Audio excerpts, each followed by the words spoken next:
Dans la divinité grande, dans la divinité grande, regardez ici au prochain numéro. Tout la rivière qui descend dans la mer, toute la rivière qui descend dans la mer, toute la rivière qui descend dans la mer, la rivière qui apporte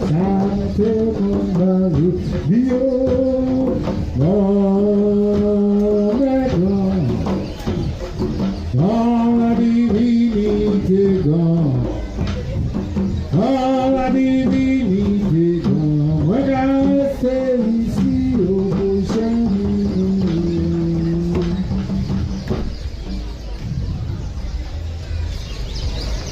Bonsoir.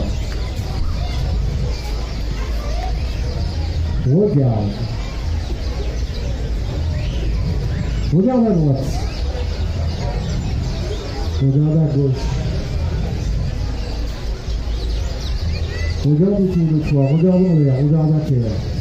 Regarde. Regarde l'arbre. Regarde le nuage. Regarde. Regarde avec qui tu es. Observe. Ressens. Regarde et ferme les yeux.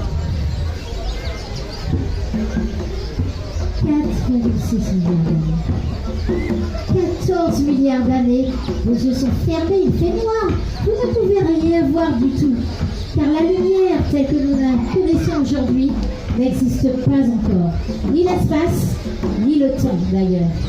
L'histoire de notre univers commence il y a 14 milliards d'années avec un événement explosif. C'est ce qu'on appelle le Big Bang.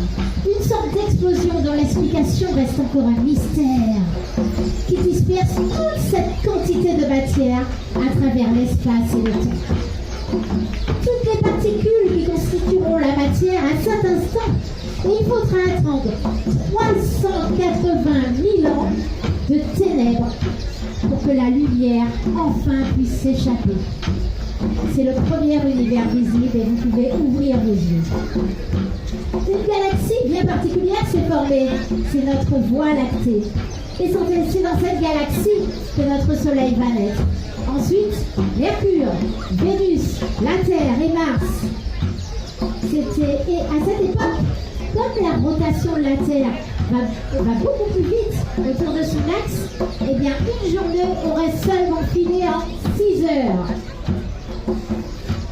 Il y a 4,5 milliards d'années, Théa percute la Terre en envoyant de grandes quantités de roches en fusion dans l'espace proche. Et ainsi, la Lune se forme. Sur un temps très long, au fur et à mesure, la Terre se refroidit. La vapeur d'eau présente dans l'atmosphère. Finalement, on atteint un point où la température à la surface de la Terre est juste suffisante pour que quelque chose de très spécial arrive. D'après vous, qu'est-ce que c'est? Quelque chose de très spécial est arrivé à la vapeur d'eau. La pluie, oui! La vapeur d'eau commence à se condenser pour la toute première fois. La pluie tombe sur Terre. Ainsi, petit à petit, de grands lacs d'eau se forment pour se rejoindre et créer un océan qui recouvre toute la Terre. Donc une partie de l'eau sur Terre et dans nos propres corps provient d'astres cosmiques qui pourraient être beaucoup plus anciens que la Terre elle-même. L'eau, c'est un des éléments essentiels à la formation de la vie sur Terre. Toute la vie que nous connaissons en dépend. Elle transporte, elle structure, elle stabilise, elle réagit, elle cloisonne, elle lubrifie. Nous sommes maintenant, il y a 2,9 milliards d'années en arrière, et quelque chose a coupé le souffle et sur le point de se produire. Quelque chose, nous n'avons jamais rien inventé d'aussi bien. C'est la photosynthèse, grâce aussi à nos bactéries de l'océan. L'oxygène que nous respirons aujourd'hui, c'est le résultat de cette innovation. Cela montre-nous comment nous, humains, sommes liés au reste de la Terre, parce que nous respirons l'oxygène qui est produit par tous ces êtres qui font la photosynthèse sur Terre et dans les océans. La première vie sur Terre, Lucas, c'était dans l'océan, il y a 3,8 milliards d'années. Et à partir de 359 millions d'années avant notre ère, les organismes vivants, et en particulier les plantes, elles développent un nouveau matériau qui est la lignite, qui sert de composant au bois. Ces arbres apparaissent très vite. Les continents se couvrent d'immenses quantités de marécages et de forêts tropicales. Ces forêts puisent dans l'atmosphère de grandes quantités de CO2. Et ce qui se passe, c'est que absolument rien ne s'est décomposé encore, ce bois, ces arbres. Donc quand ils meurent, ils sont enfouis très profondément. Et au fur et à mesure, avec la pression et des millions d'années, ils forment petit à petit une énergie fossile qu'on appelle le charbon. Vers 330 millions d'années, les insectes aux yeux composés prennent leur envol. Et vers 315 millions d'années, les reptiles se glissent partout. Nous sommes maintenant à 66 millions d'années. Préparez-vous. Quelque chose de très spécial va arriver sur Terre. C'est le pire jour de l'histoire de la vie sur Terre. Un astéroïde de 10 km de diamètre, voyageant 20 fois plus vite qu'un coup de feu, frappe les eaux peu profondes du Yucatan, au Mexique, contribuant à l'extinction de masse. C'est ainsi qu'on perd les dinosaures qui étaient les rois sur Terre. Et si on leur avait demandé aux dinosaures juste avant, est-ce que vous penseriez un jour disparaître? Quelle aurait été leur réponse? Il a fallu plusieurs millions d'années pour que la biodiversité se rétablisse. Il y a 25 millions d'années, c'est la Martinique qui commence à se former. Et il y a 500 000 ans, l'Homo erectus va fabriquer des vêtements pour se tenir chaud, construire des abris, faire du feu et utiliser des haches de main. Puis, l'Homo sapiens, précurseur de nous, appelé homme moderne. Il y a 12 000 ans, débute la remarquable stabilité climatique qui fournit les conditions pour le monde que nous sommes amenés à connaître aujourd'hui, avec 2 calottes glaciaires permanentes, l'Antarctique et l'Arctique, qui d'ailleurs renvoient la chaleur du soleil, un niveau des mers stable, un air pur à respirer, de l'eau à boire, des saisons prévisibles. Tout un véritable monde, renouvelable, circulaire, recyclable. Aujourd'hui, l'industrialisation effrénée et le consumérisme se sont séparés de la toile plus large de la vie, avec de nombreuses cultures non indigènes, considérant la terre comme rien de plus qu'une ressource à exploiter pour un profit maximal. Une violente relation entre la terre et les vivants s'est instaurée. Oh, Oh, la divinité grande. Oh, la divinité grande. Moi, j'ai resté ici au chalet.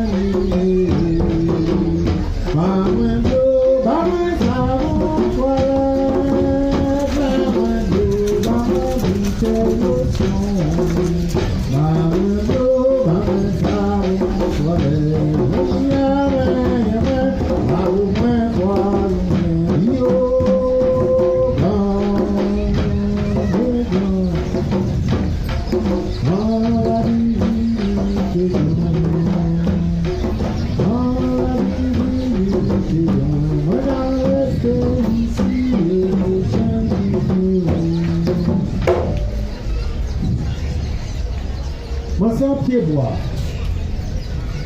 Je suis un arbre. Et moi, j'assure la photosynthèse. Photosynthèse, métamorphose. Seul process qui casse le CO2.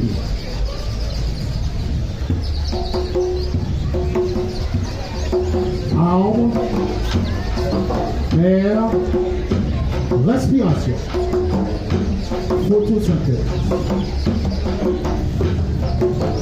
Je capte le carbone de l'air et je l'intègre à ma sève qui devient sève élaborée. Je suis arbre. Photosynthèse, c'est la mer, les arbres. Je suis à l'origine de la vie. Photosynthèse. Plante, herbivore, carnivore. Photosynthèse. J'assure le cycle de l'eau par l'évapotranspiration. Photosynthèse.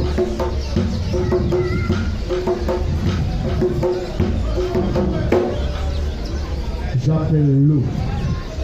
Moi, arbre, j'appelle l'eau. L'eau appelle la forêt. La forêt appelle l'eau. La plante est au cœur de la vie.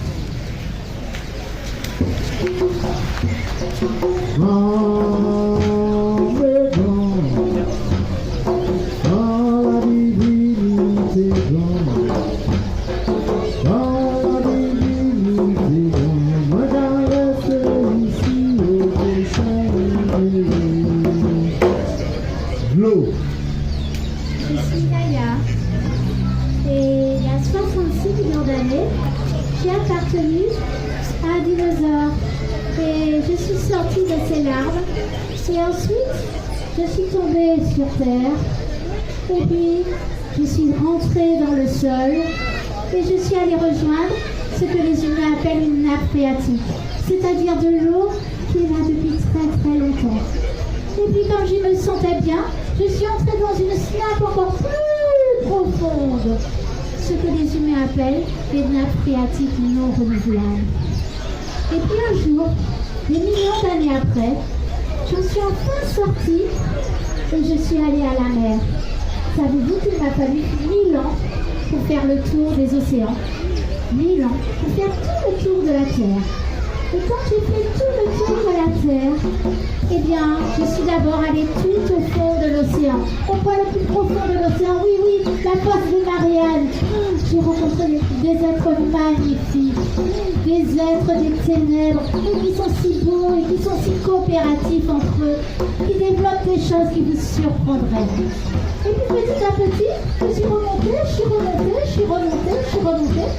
jusqu'à atteindre la surface de l'eau. Et là, quand j'étais à la surface, je me suis évaporée et je suis arrivée dans les nuages, vous savez. Ah, c'était bien. J'ai volé dans les nuages, j'avais jamais connu cette sensation. En tout cas, je m'en souvenais pas. Ça faisait très longtemps, peut-être quand j'étais bébé. Et puis, dans les nuages, je suis restée à peu près une dizaine de jours avant de retomber et de rencontrer. Alors, je suis retombée dans un endroit où il faisait très froid. Alors, je me suis condensée, je me suis formée sous forme de glace. Il a fallu attendre que la saison se réchauffe pour que m'écouler doucement du glacier de la montagne et dans la rivière. et puis dans la rivière rejoindre les lacs, et puis au fur et à mesure arriver à la mer. Et ça, eh bien c'est la vie, c'est ce qu'on appelle le cycle de l'eau, ce que les humains appellent le cycle de l'eau. Mais ils oublient une chose les humains, c'est que est-ce que vous savez où je suis maintenant? Peut-être que je suis dans tes cellules, ou alors peut-être que je suis dans les tiennes, ou alors peut-être que je suis dans les cellules de cet arbre, ou de ces fleurs, ou dans les nuages. Voilà comment allait bien ceci. Et l'important c'est de savoir où vous, humains, il faut que vous sachiez que vous et moi, on est extrêmement liés. Parce que sans moi, vous ne pouvez pas être. Vous êtes composé au moins à 60% d'eau. Donc sans doublette d'eau, vous ne pouvez pas y arriver. Et nous, humains, nous sommes bien à l'intérieur. Nous sommes bien à l'intérieur de ce cycle de l'eau. Et ce cycle de l'eau, il s'est passé quelque chose. Et le cycle de l'eau est cassé.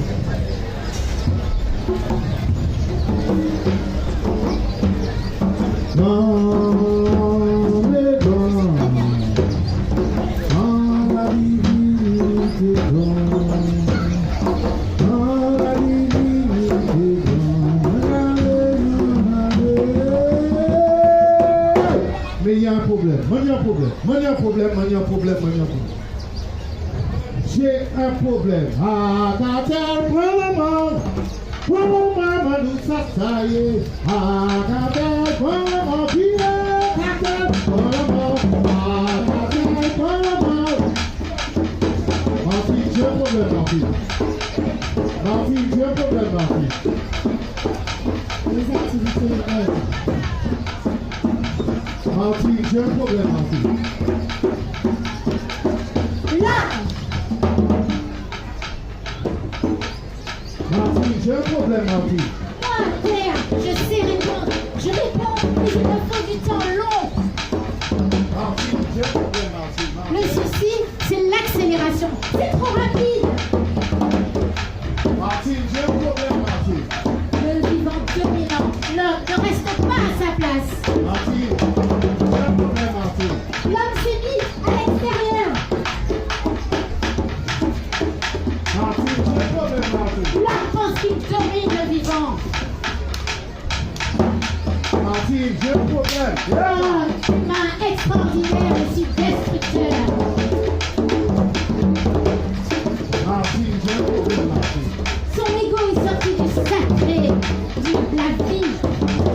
Ma fille, j'ai un problème, ma fille. L'homme individuel qui sort de l'ensemble. Ma fille, j'ai un problème, ma fille. On a perdu la notion de bien commun, la notion de sacré.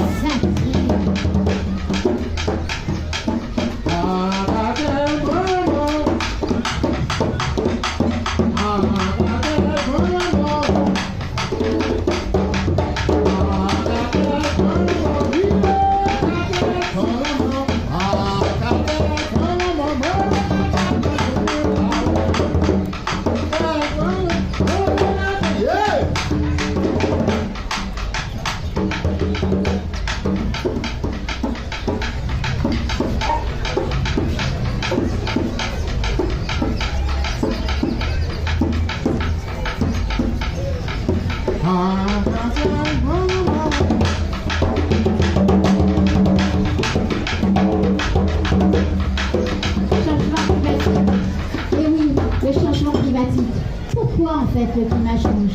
On utilise les énergies fossiles. Vous savez ce que c'est les énergies fossiles? Qu'est-ce que c'est les énergies fossiles? Il y en a 3.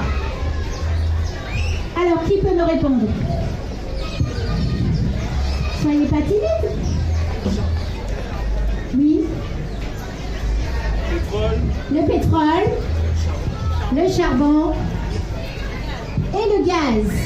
Ces énergies fossiles, elles se sont formées il y a des millions d'années de la décomposition d'êtres vivants comme vous et moi, qui se sont enfouis sous terre ou sous mer, et avec la chaleur, la pression et les millions d'années, ça a formé ces poches parfaites de carbone que sont le pétrole, le gaz et le charbon. Et nous, est-ce qu'on a des millions d'années à les sortir et à les brûler? Pas du tout. Et quand on les brûle, immédiatement, le carbone qui était sous terre ou sous mer, eh bien il est maintenant dans notre atmosphère. Et plus il y a ça fait un gaz à effet de serre très puissant, comme la vapeur d'eau d'ailleurs. La vapeur d'eau, elle a permis la vie d'abord. Le carbone sorti dans l'air accentue le gaz à effet de serre et piège l'énergie qui nous est envoyée par le soleil. Et qu'est-ce qui se passe? Eh bien, toute l'énergie est retenue, alors tout chauffe. Qu'est-ce qui se passe? La grande majorité de l'énergie qui reste piégée sur Terre, vous savez où elle va?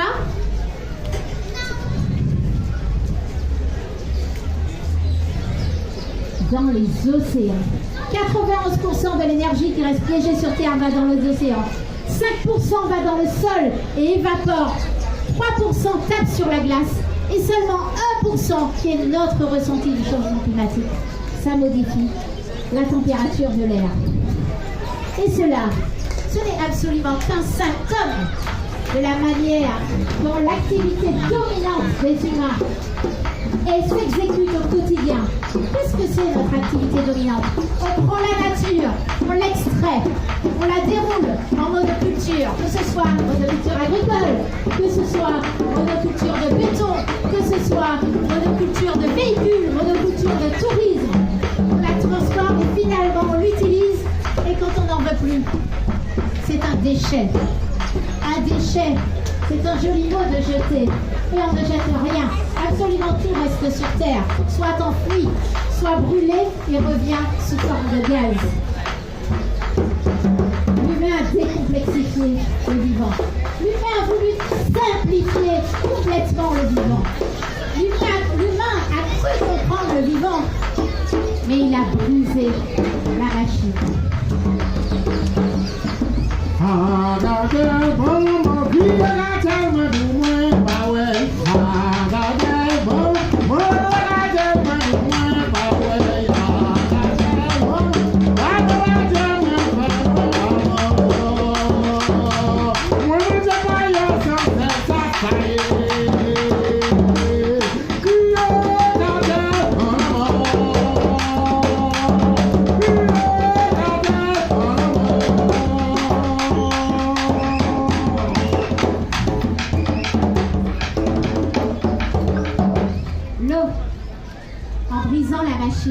Il a brisé le cycle de l'eau.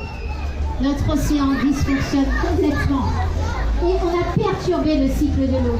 Ce cycle qui était si doux, si régulier, on l'a complètement accéléré. Les océans sont plus chauds, l'atmosphère est plus chaude.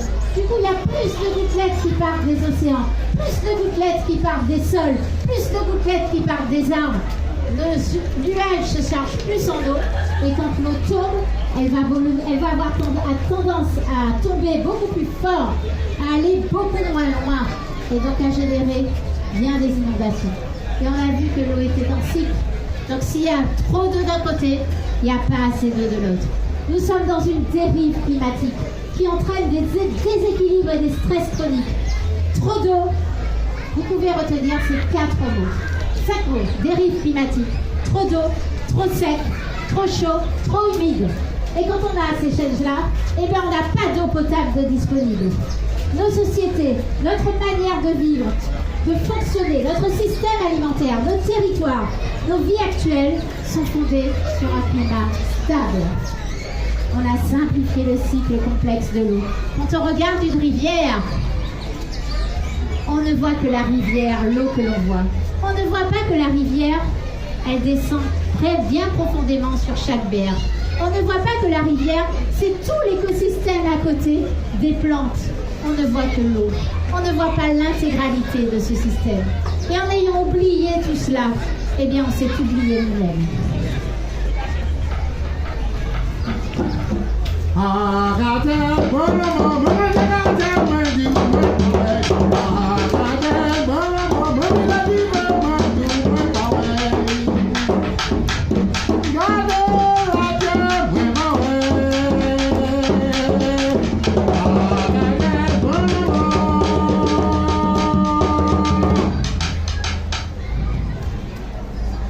Et tout ça.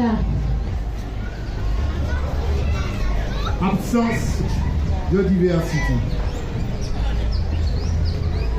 Appauvrissement du métabolisme. Appauvrissement de la résistance. Appauvrissement de la robustesse. Les changements, les dérives climatiques, on a perdu les manettes. On n'est plus aux commandes. On a perdu les commandes. Ah, quel bon moment, qui a tellement du moins pareil. Ah, quel bon, écoute la vraiment du moins pareil.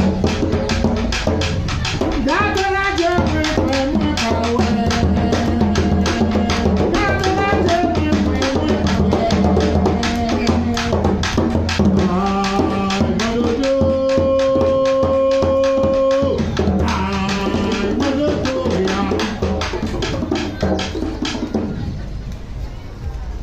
Nous sommes dans des polycrises, c'est-à-dire des crises interconnectées, des crises qui naissent du climat et du manque de biodiversité et qui réagissent absolument partout sur la vulnérabilité de tout le monde, qui se transforme en guerre pour un oui ou pour un non. Et on le voit bien actuellement, avec la crise, avec la guerre qu'il y a au Moyen-Orient, la guerre qu'il y a contre l'Iran, la guerre pour le pétrole, mais la guerre aussi pour l'eau. Prenons un exemple. L'eau, en fait, on a vu, quand ça part, ça génère des réactions, ça génère le chaos. Prenons un exemple de la puce électronique. Vous savez c'est quoi une puce électronique? Madame, est-ce que vous pensez que vous possédez une puce électronique sur vous? Sur votre téléphone. Exactement, exactement. Donc vous voyez ce que c'est. On en a tous.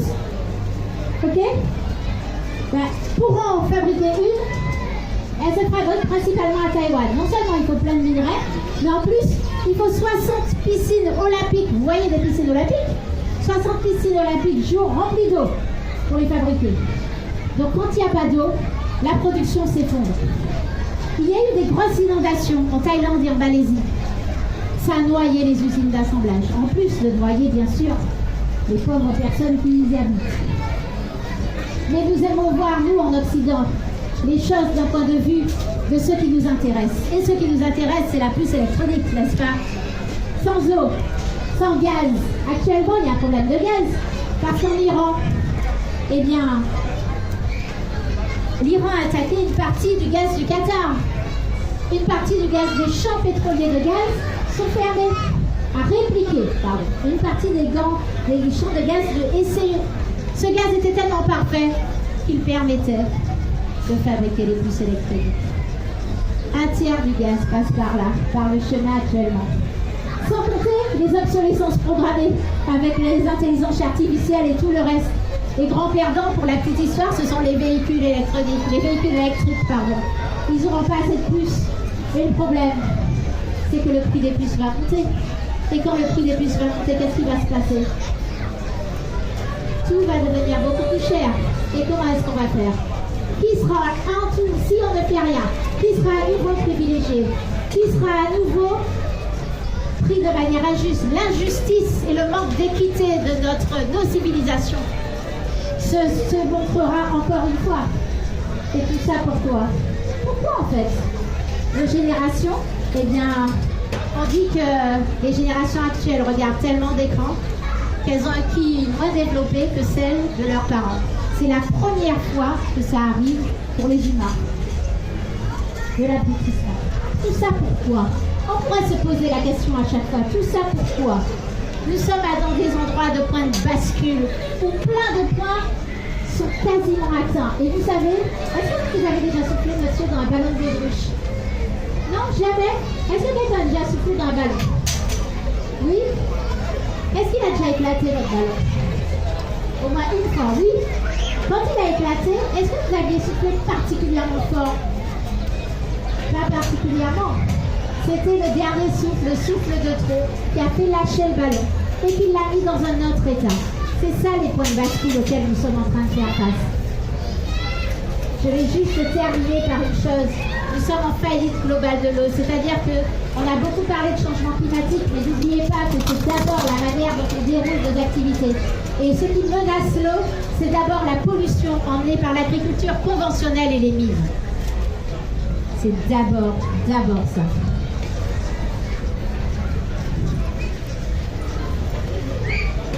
nous vous invitons à vous rapprocher de l'écran. Je ne sais pas si vous pouvez baisser la lumière, la luminosité du kiosque. Et nous vous invitons, nous allons nous taire et nous allons laisser la place à l'Overview Effect.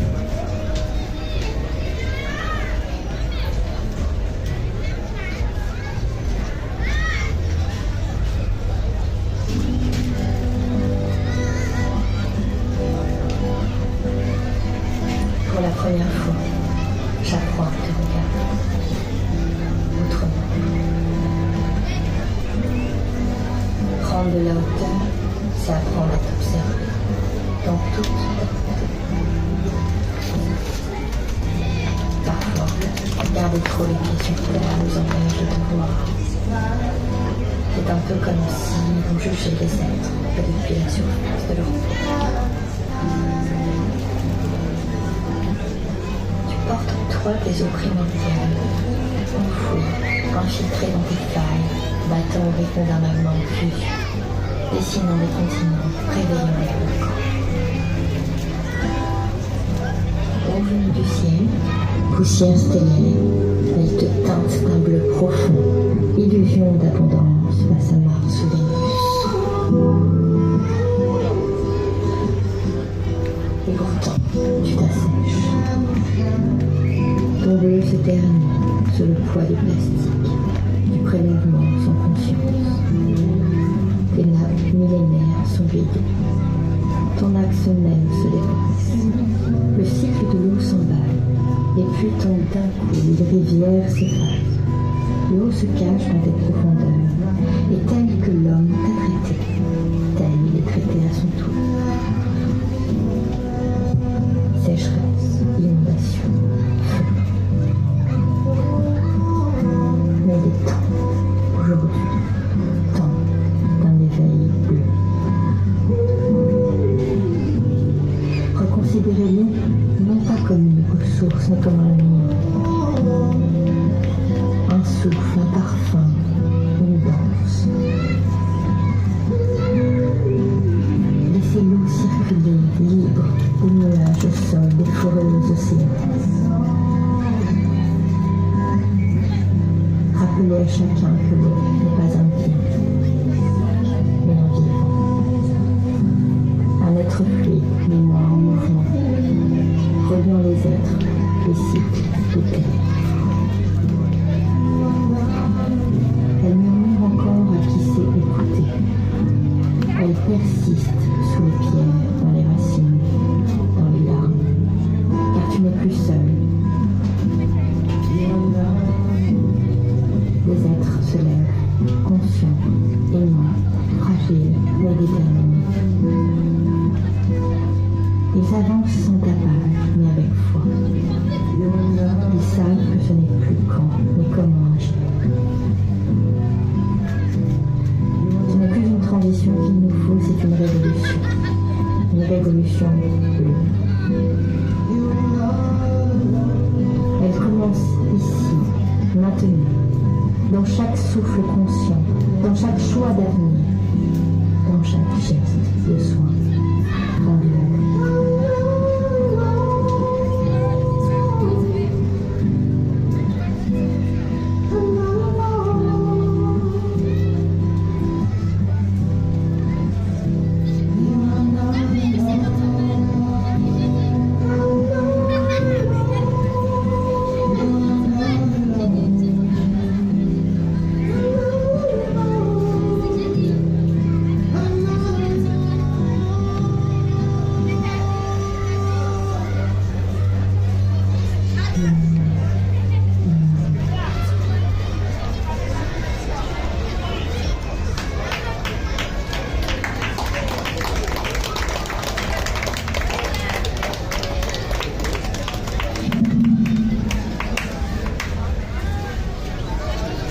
Pour la première.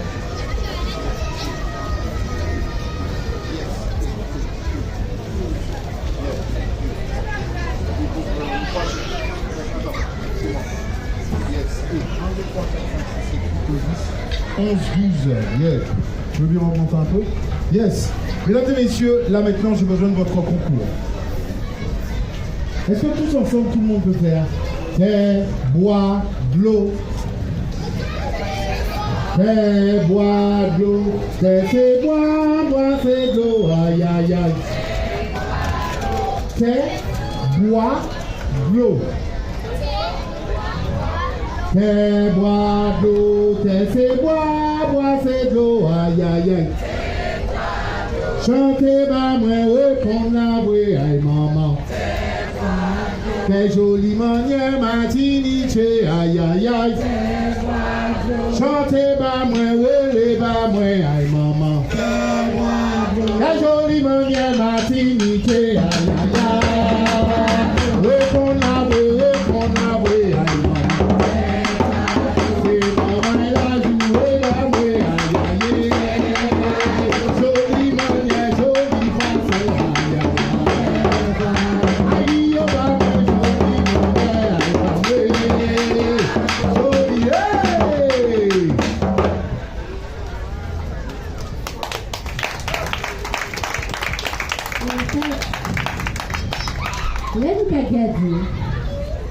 tu regardes bien. Les anciens, nous tenions la solution, nous tenions l'autre manière pour faire, l'autre manière pour prendre la terre, l'autre manière pour prendre la vie. Les anciens avaient une autre manière de faire, une autre manière de regarder la vie. C'était pas si loin que ça pour nous. Martine, quel comportement? Qu'est-ce qu'on peut attendre? Parce que on a découvert, on s'est dit, on a vu, on a cassé, on a détruit. Mais qu'est-ce qu'on peut faire, Martine? Allez chercher, c'est les anciens. Mesdames et messieurs, quelle est, selon vous, de votre histoire, de ce que vous avez connu, pour les plus grands, de quoi vous souvenez-vous? Sur quelle thématique, Martine? Qui m'a dit de café et puis de l'eau? Qui m'a dit de café avant et puis de l'eau? Comment est-ce qu'on faisait avant avec nous? J'ai un micro, qui parle? Tiens, madame. Je suis pas assez vieille. Tu n'es pas assez vieille. Mais qu'est-ce que te racontait ta mamie? Et qu'est-ce que mamie t'a raconté? Mamie, avec la gestion de l'eau. C'était quoi avant la vie? je sais qu'elle récupérait l'eau de pluie. Elle récupérait l'eau de pluie. C'était quoi d'autre, madame, même si vous n'avez pas la même couleur chez vous? C'est quoi la gestion de l'eau? C'était quoi avant? Le Le moulin. Le moulin. L'énergie hydrique, c'est ça, hein? Le moulin, oui, on faisait des choses extraordinaires avec Mon copain. Bon, à l'époque, tu nous as fait mal, en tout cas. En tout cas, en tout cas, fait son. En tout cas, fait un mal. À l'époque, il y avait les mares, la retenue. Plein de retenues. La gestion de l'eau, c'est quoi? Madame, monsieur, je vais te voir. Ça coûte de la casquette. Allez, dis-moi un truc, à l'époque, l'eau, c'était quoi la gestion de l'eau? Quand faisaient les anciens? C'est ça ma question. Je sais qu'on allait à la rivière chercher l'eau pour ramener chez ma grand-mère, remplir les grandes jarres. Donc en fait, il n'y avait pas l'eau courante. Donc on allait à la rivière, c'est ça, hein? C'est ça. Et on récupérait l'eau. Et après, c'est revenu petit à petit, on a eu de l'eau, l'eau est arrivée à la maison. Martine, qu'est-ce que tu peux nous dire sur la gestion de l'eau et des anciens, justement? L'eau est arrivée, effectivement, avant, on avait des mares, c'est vrai? Tu l'as dit, on avait des mares, et puis on laissait plus de place aux vivants, on laissait plus de place aux arbres, on laissait plus de place à nos mangroves, on avait beaucoup moins de béton, et donc l'eau ne coulait pas aussi vite à la mer. On était plus résilients. On avait des écosystèmes, c'est-à-dire des systèmes diversifiés qui pouvaient nous permettre de résister et d'avoir de l'eau. Et puis on avait un autre regard face à l'eau. On l'aimait peut-être plus, on la portait un peu plus dans notre cœur. Peut-être que ce qui était rare était plus cher. Allez, on l'a dit. Martine, quelle autre thématique? On peut se dire que l'eau est vivante et que l'eau, finalement, on la retrouve dans tout ce qu'on mange, n'est-ce pas? Lorsqu'on peut la planter, on peut planter l'eau, mais on peut du coup manger ce qu'on plante et on peut fermer le cercle. Qu'est-ce que vous en pensez? Allez, sur l'alimentation, quelles étaient les pratiques des anciens? Comment est-ce qu'on peut aller puiser chez nous est dans notre mémoire. Et que faisaient les anciens, notamment sur l'alimentation?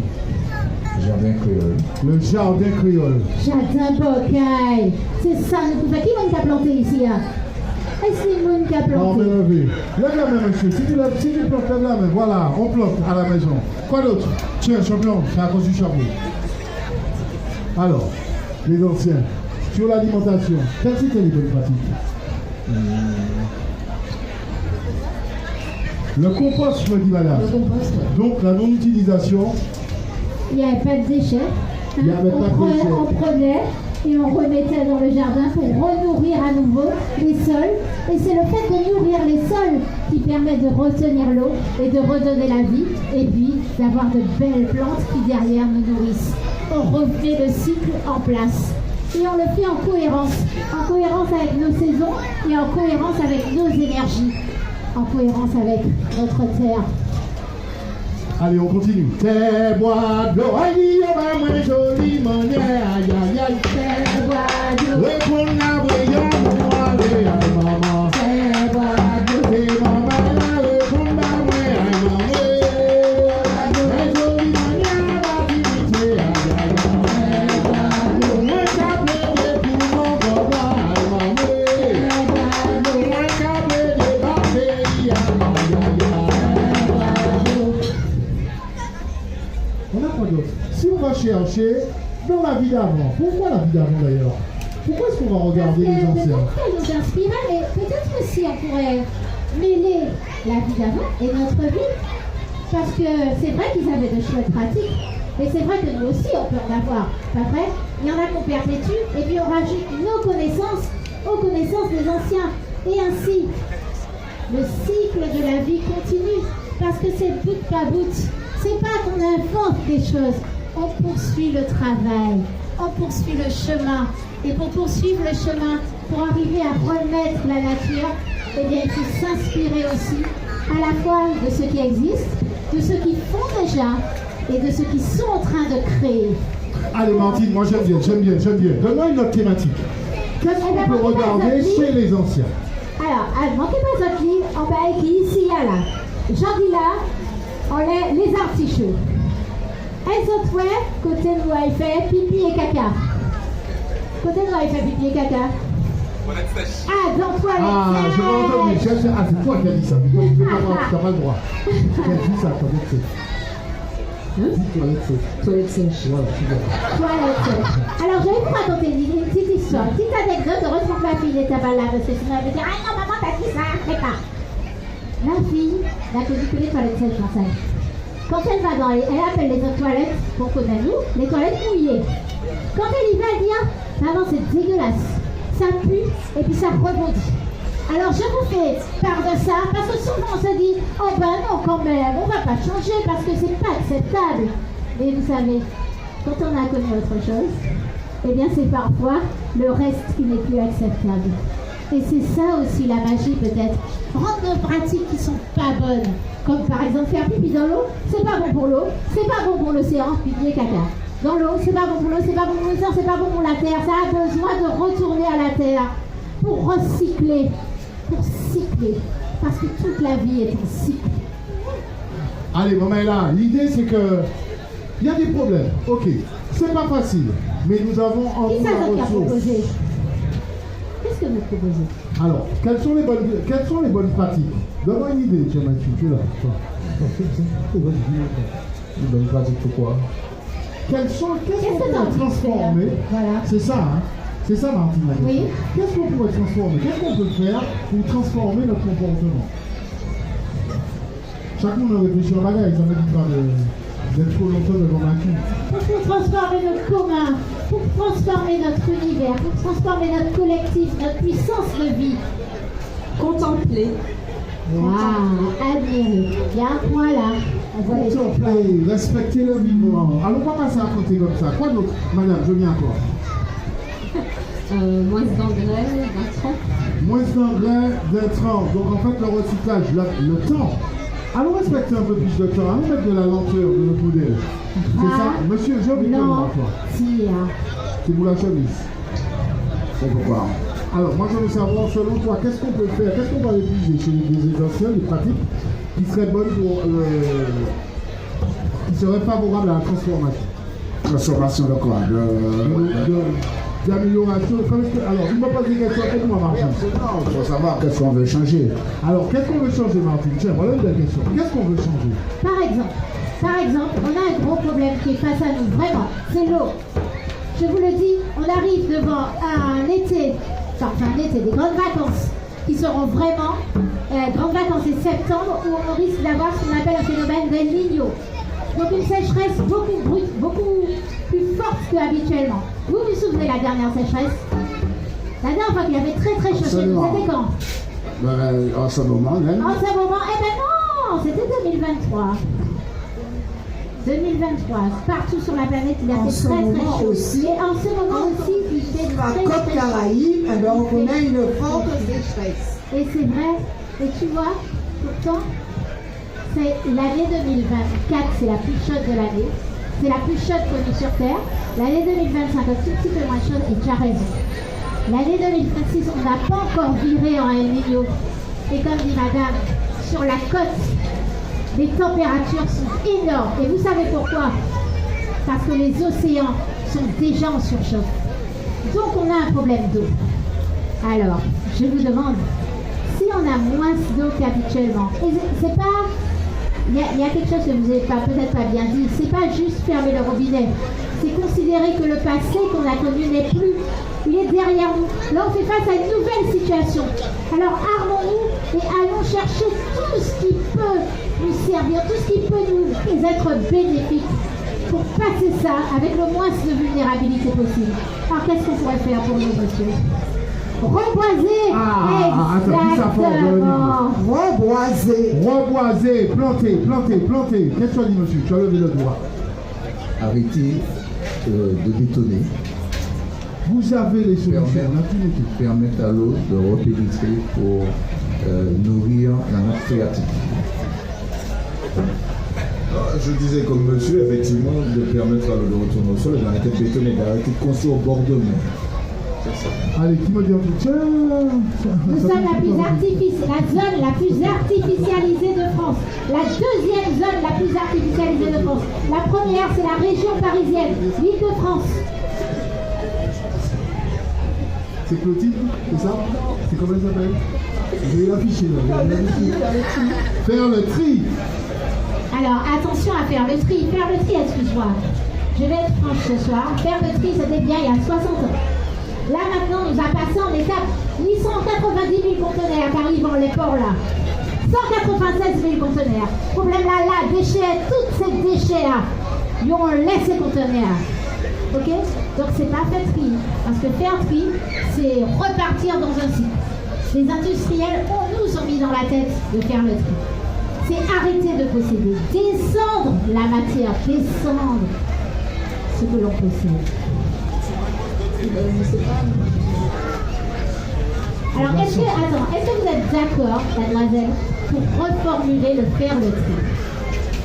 Qu'est-ce qui pourrait être plus puissant que faire le tri? Qu'est-ce qui permet de ne pas avoir de déchets, par exemple? Qu'est-ce qui permet de ne pas avoir de déchets? Parce que faire le tri, c'est parce qu'on a des déchets, je ne vais pas en prendre. Et qu'est-ce qui permet de ne pas en prendre alors? Comment je me nourris si je ne veux pas avoir de déchets, par exemple?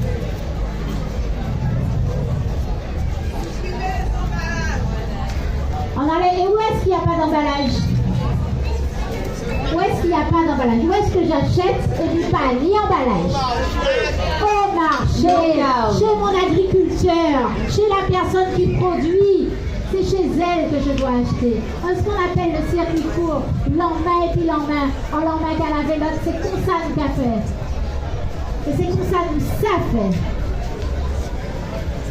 Ok, nous, pour filtrer de l'eau, hein. Nous, Zotponi filtre, Zotponi réserve, et on doit faire ça collectivement, ensemble. Et ensemble.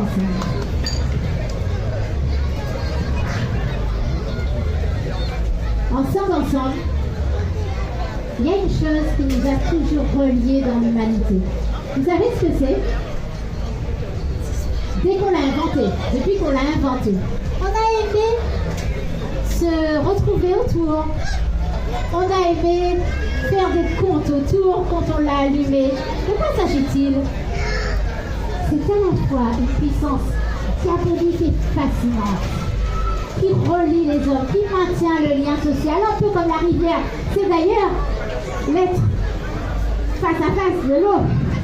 C'est le feu. Du feu, maman elle a moins besoin du feu, au souhait. Tout le monde va répondre, du feu, du feu. Maman elle a moins besoin comme ça, bah oui. Du feu. Maman elle a moins besoin du bain, du feu, du feu.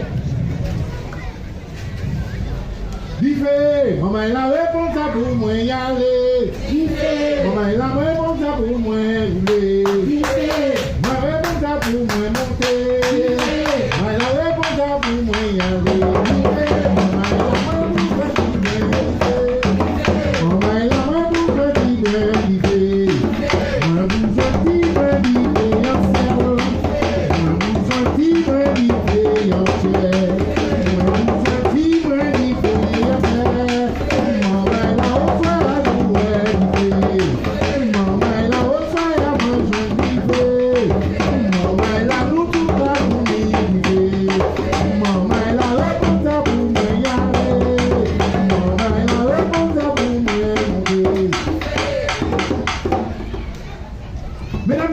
Nous arrivons au terme de notre présentation. Je vais vous demander s'il vous plaît d'applaudir chaleureusement notre équipe musicale, Mathéis, Manuel Otibois,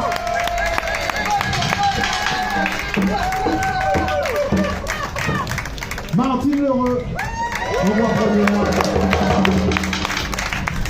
Sébastien à la logistique.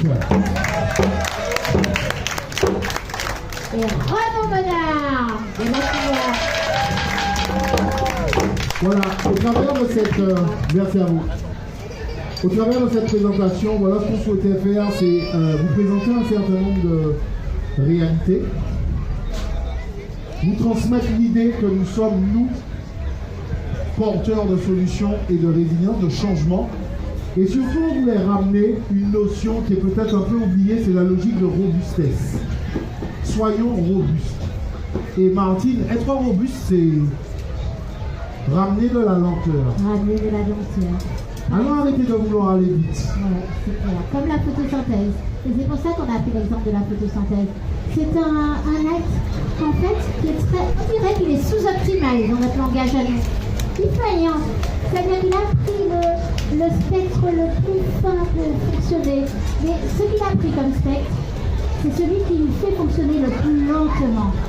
Mais c'est aussi celui qui permet son fonctionnement global le plus important.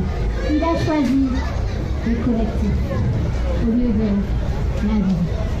La robustesse, c'est aussi l'expérimentation. C'est-à-dire que tu as le droit de tester des choses, ça ne marche pas, tu recommences, c'est ça la robustesse. C'est ça, Martine. C'est ça. Et puis il faut être bien avec ça. On peut tester en bagaille, ben la bagaille, pas grave, il est en pas. Et puis un jour, je sais pas, je vais rencontrer madame, et puis on va avoir une discussion, et puis peut-être qu'elle va me dire, ah, tu sais, moi je fais telle chose de cette manière. Et ben moi, ça m'a peut-être me donné envie d'essayer. De réessayer, je me dis, ah ouais, j'avais fait ça il y a quelques années, mais ça m'allait pas. Mais peut-être que comme elle a dit là, ben, ça peut être cool. Allez, je m'y mets. La robustesse, c'est la diversité. Arrêtez d'appauvrir, en fait, de rentrer dans des monocultures. Non, allons être multiples. Allons prendre un petit peu, c'est ça. Hein. Non, bien, ma docteur Philippe Joseph, en Guadeloupe. Henri Joseph. Ça y est, qu'a dit semer. Il fait un TEDx, on l'a ça. Un TEDx, allez chercher, semer, du docteur Henri Joseph. À peine vous prenez une petite graine, vous avez besoin juste de votre doigt. Vous lui faites 3 phalanges, vous les mettez dans la terre et vous mettez la petite graine. Et c'est bon. Voilà, alors en fait, on pourrait rester toute la nuit sur la robustesse. Ce qu'on voulait à tout prix vous transmettre, c'est que nous sommes porteurs de solutions et nous sommes responsables de notre écosystème. soyons en responsabilité, parce que l'enjeu, il y a une parole qui dit que la terre, on ne l'hérite pas de nos parents, on l'emprunte à nos enfants, et c'est l'une des raisons pour lesquelles, en fait, c'était important pour nous d'avoir ces éléphants-là et qu'on ne les a pas enlevés de l'espace scénique, parce qu'ils font partie de l'équation. Et nous, en tant qu'adultes, soyons responsables de ça. Depuis Malcolm Ferdinand, il n'y a pas de résolution, et là, il n'y a pas d'enfant. Donc en fait, c'est dans une logique incroyable. C'est un ensemble qu'il nous faut absolument porter. Et des peuples portent cet ensemble ensemble. Et donc on peut aussi s'en inspirer. À partir de là, nous avons considéré que nous avons animé, nous avons ravivé cette flamme que nous avons tous à l'intérieur de soi. Et nous vous invitons de façon très symbolique à vous rendre à la suite du show et au spectacle de feu qui se déroule sur la scène principale. Et poursuivre cette flamme qui nous rend si heureux. Merci à vous. Je vous demande d'applaudir la technique aussi, s'il vous plaît. L'ingé son. Merci à nos artichauts de mettre ce sujet chaque fois, c'est la 3e ou 4e année que l'on intervient aux artichauts, chaque fois dans votre festival. Merci de ça. Bravo à vous. Allez, belle soirée.